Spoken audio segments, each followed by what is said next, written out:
Jody's experience on the slide, or you can click on her icon to listen to her sharing her own story.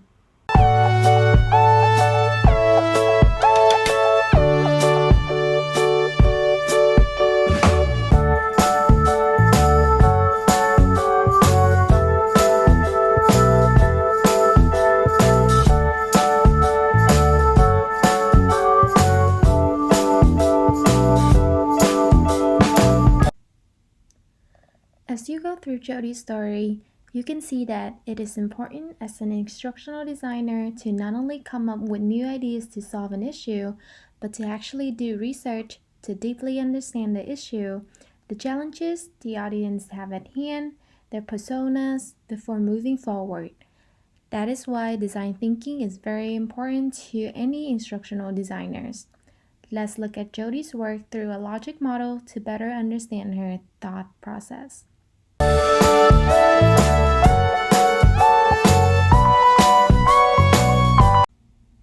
Unfortunately, because it is an internal product, Jody cannot share with us the final product that she has made.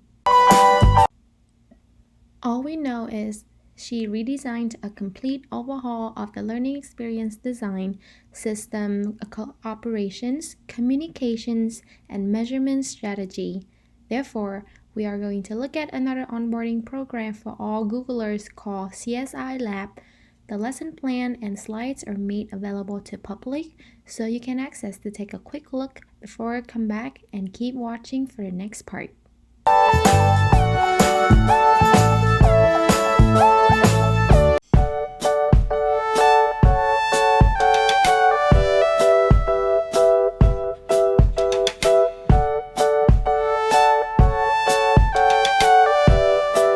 So you can use any tool to get to an outcome, right? You could use a PowerPoint. You could use an e-learning tool. That's great. You could use a classroom experience.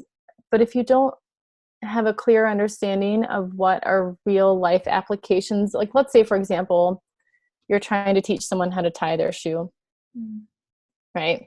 Yeah. There's lots of ways you could show somebody how to tie their shoe, right? You could do it in pictures, you could do it in video, you could all kinds of things. But if you don't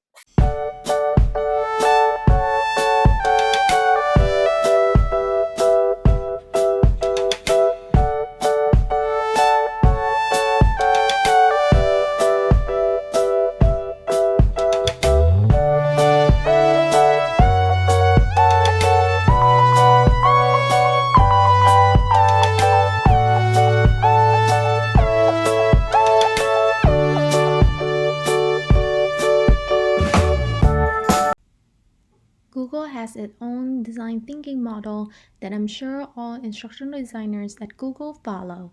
To me, the part of this process appear to be the most successful is understand. Without knowing the real cost or what audience really wants, like Jody said before, the training program will become meaningless. Now, let's hear a few last words from Jody. When you're fresh out of school, somebody will be like, hey, Roxy, can you design this training program? And you're just like, yes, I'll design the training program. Yes, because you're telling me to. But as I've gotten more experience, I find myself pushing back and being like, wait a minute, is this really training? What's the problem? Talk to me about what's going on. Why do you think this is a training problem versus maybe it's a management problem? Maybe it's they don't have the right tools and resources. Maybe it's an accountability problem. So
to get learners to practice tying their shoe as you're teaching them how to do it, then none of those other methods, like the method doesn't matter as much, the tool doesn't matter as much. It's really having a clear understanding of what's the challenge at hand that someone needs to do, and then having them actually doing that challenge when they're learning.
What if you are an instructional designer at Google and Google asks you to design an internal onboarding sales program? What would be your first step? My name is Roxy, and I interviewed Jody Bennett, the senior instructional designer at Google, to find out how she did it.